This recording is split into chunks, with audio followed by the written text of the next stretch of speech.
Good evening, and welcome to a night of magic, adventure, and Miss Winkle's menagerie of mundane and magical creatures. Tonight, we explore a brand new chapter in this next edition of Barely Balanced Bedtime Theater.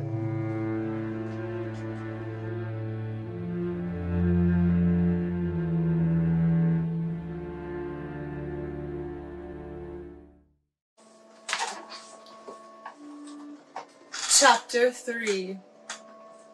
Man, Biff can move!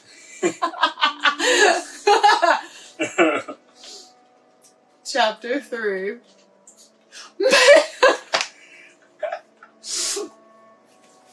I thought it was gonna be mysterious. And like spooky. But it just, we're starting out strong. Okay. Man. Biff could move. I'd heard stories of magic steeds that were crazy fast. Experiencing it was something else. One thing the legends never tell you about is how many bugs smack you in the face. The flies and gnats really sting, but they are nothing compared to catching a dragonfly square in your open mouth. First, it smacks your head back like you were punched in the tonsils. Then it bursts, giving you the rare taste of gritty applesauce with hints of spoiled yogurt. I don't care how hungry you might be, that's nasty. Another issue was saddle sores, and it didn't help that Biff wasn't wearing a saddle, or that my ripped pants covered little more than home plate. Luckily, Biff's rump was squishy. Biffy got back. Still, after a few dozen miles, my backside was a tapestry of bright red bruises that would make a baboon blush. The payoff of enduring all this was getting to the foothills of Cloud Spire Mountains by that evening, rather than struggling through another week of trudging through the forest horribly hungry. I'd had enough of being on the edge of starvation, so the bruises and blisters were worth it. Near sunset, I spied Mishweekle's menagerie of magical and mundane beasts. Holy combustible cow cakes, that park was massive! When I say it was big, I mean redefined my definition of big. A sprawling city couldn't match its enormity. It encompassed 5 tremendous hilltops. Each was draped with zigzagging meadows, stone peaks, glistening pools, and trees so broad my relatives could have a dance party on one colossal branch. Talk about a family tree. You could trace those roots back millennium. Intricate fences encircled the incredible park, each made of so many different interlocking shapes they looked like iron snowflakes. As I stood there soaking it all in, the ground began to rumble. Within the park, 1,000 bison were surging across one hill. I could feel the vibration created from their movement from a mile away. Right behind the stampede rode a pack of whooping centaurs and an elephant with a man standing on its broad head. I blinked, but the image didn't go away. This place was real. In an astounding display of coordination, the centaurs and the elephant directed the bison into a sleeping pen stacked with small mountains of hay. Beside the bison's pen, one of the large trees began to sparkle with lights, and as a tiny army of gnomes hurried into their leafy skyscraper. Another tree sagged slightly with nests, within which roosted a flock of pure white Pegasus and a handful of griffins with rainbow plumage. On the neighboring hill, rock outcroppings shook from waking gargoyles. I'd never seen anything like it, and it was completely fantastic. Got to show you. The magic.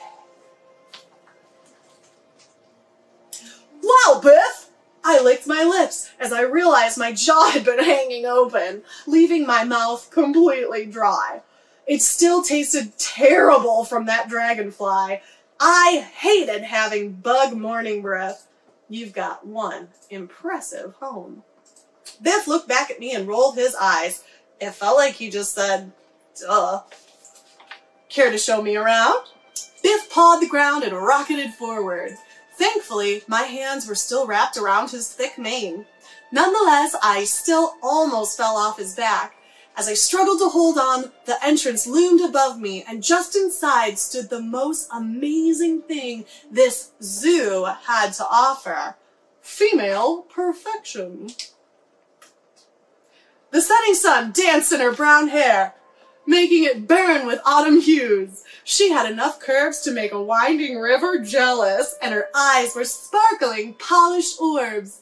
All across her body she wore a wild mishmash of bright colors, as though a prism had been spun into clothing. Her face was angelic, and her backside was so fine it deserved to be on the front. I was in love. How could a girl this incredible exist? More importantly, how could she be stuck doing such menial work? As I watched, she bent over and shoveled feces from the park's first exhibit.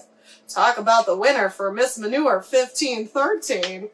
The gate to the pen was wide open and, oh no, a monster was barreling through the open gate and right for her. The creature's head glistened with bright purple scales and loomed larger than a carriage. It unhinged its jaw wide enough to gulp down a moose. The behemoth body was that of a monolithic winged snake. I had to save this woman. Even half of her would be worth risking my life. Though, if I only got half, we'd have a bloody Solomon-esque first date. And, let's face it, if she's bleeding, she'd be rather grumpy and in no mood for cuddling me. There was no time to wait. I was going to hurt. To the dragon! I screamed, and set my heels into Biff's already rapidly moving sides. Biff, prompted by my cry, spotted the serpent and immediately crashed to a halt. Unfortunately for me, he wasn't equipped with a safety belt. I soared head first off my not-so-faithful steed. Momentum sent me sailing directly over the small, beautiful girl, and I smacked into the attacking fiend right between its eyes. All the breath in my lungs rushed out in a quick burst that sounded vaguely like me shrieking. Go ahead, make fun of me for it. I don't care. I'm happy I hit the dragon's forehead instead of just flying into its mouth. I didn't want to die as fast food. The dragon shook its head. The only thing I could hold on to was a small curved horn. My hand slipped. I kicked and a wet fuck gurgled up as one of my feet sunk into the dragon's immense tear duct. The beast screeched and roared in triumph. Ha-ha! Surrender now or suffer pink eye! If only it was that easy. The dragon spasmed, flung itself to the side, and blinked. The enormous eyelids shut with a thud on my foot. It was a scaly vice. I gasped in pain, barely managed to yank my foot free, and immediately lost my grip. Slipping and sliding, I crashed down directly into the pile of feces the girl had been shoveling. Thanks, universe. You ever see it?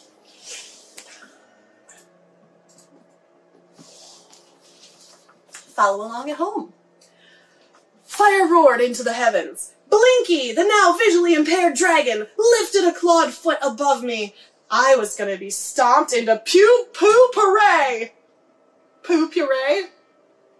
Poo-potpourri. Pick one. I flung my arms overhead. For 3 long seconds, I laid there cringing. Why wasn't I being stomped? I peered past the ineffective shield of my arms.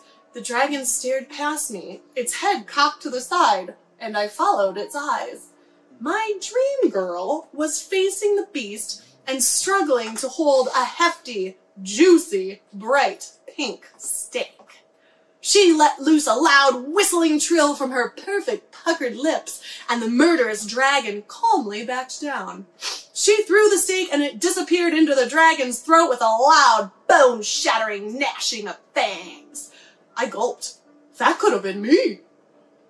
The girl slammed the exhibit door closed. You goblin-brained buffoon! Why did you attack her?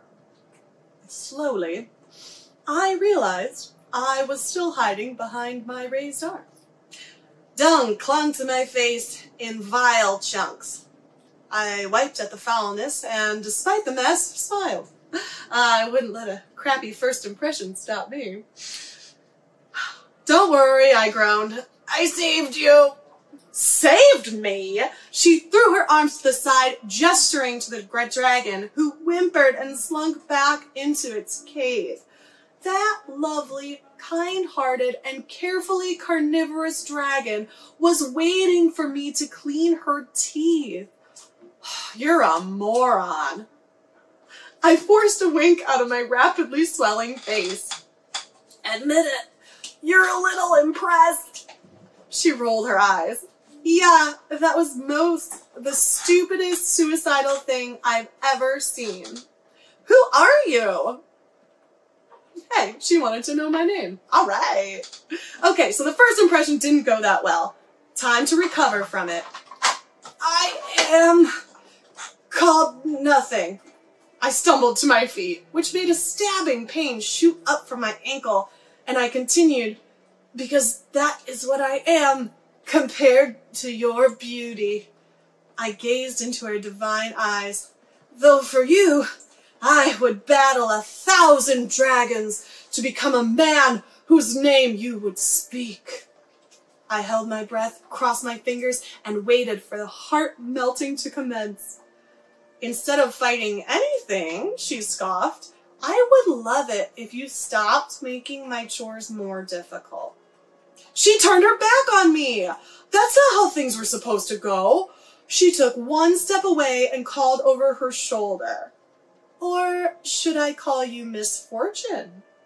Man, this girl's heart was a fortress, and I'd hardly toppled one brick. Oddly enough, it only made me like her more. Time to switch styles to the pickup approach I'd codenamed Viper Snake. A sly smile broke across my face. Misfortune? That could be fitting. She glanced back and I casually leaned against the entryway. I'll make your life more difficult, daring, and dangerous. Cursing me could be appropriate, though you might as well do it right and use my true name. I turned my head slightly, puckered my cheeks, and smoldered hard enough to set her heart on fire. My name is Medium. A thin smile grew on her lips. Yeah, right, Romeo. Who put you up to this? Oh, come on! Why didn't anybody like my name? No one did. It's just what I'm called. Well, my name is Small. Look at him. Look at his dumb face. He thinks he's so charming. Ha! My mouth fell open! There was no way that was her name. She was the most beautiful girl I'd ever seen, and she was also named after a size. I must be dreaming. Pinch me. She slugged me in the arm. Oh, oops, she grinned. I thought you said punch me. Smalletta, what's going on here? Is this boy bothering you? A man with tan skin, vaguely wrinkled by wind and sun, glared down at me from atop the head of an enormous elephant. I lurched back against the entryway. This guy was big and strong, but even more than that, he was competent. I could tell at a glance he knew all the animals and inner workings of the zoo, along with how to fix every problem associated with them, especially those caused by meddlesome boys. He jumped off the giant animal's neck, slid down its trunk, and landed solidly on his feet. Unlike Small, he was dressed in all earth tones. His clothing was equipped with reinforced material at the joints and tool belts attached like holsters to each thigh. He slightly favored one leg, but moved with the determination of a man half his age. "Who is this?" Small slightly bowed her head. "Good evening, Father. This is Medium." This was her father? The man looked like he could give me a manly pat on the back and knock my head off. He'd probably mount my skull on the entrance to discourage other men from their disastrous desires. I rubbed the sweat off my hands. "Oh, hello, that is, sir, your park is incredible." I held out my hand to the imposing gentleman, hoping he wouldn't chop it off. I also brought Biff back. I didn't touch your daughter." Biff chose that moment to trot over, look me in the eye, and blow a raspberry. Slobber covered the parts of my face not already coated in dragon dung. Both father and daughter burst into laughter. Unicorns make terrible wingmen. Small's father glanced back and forth at us.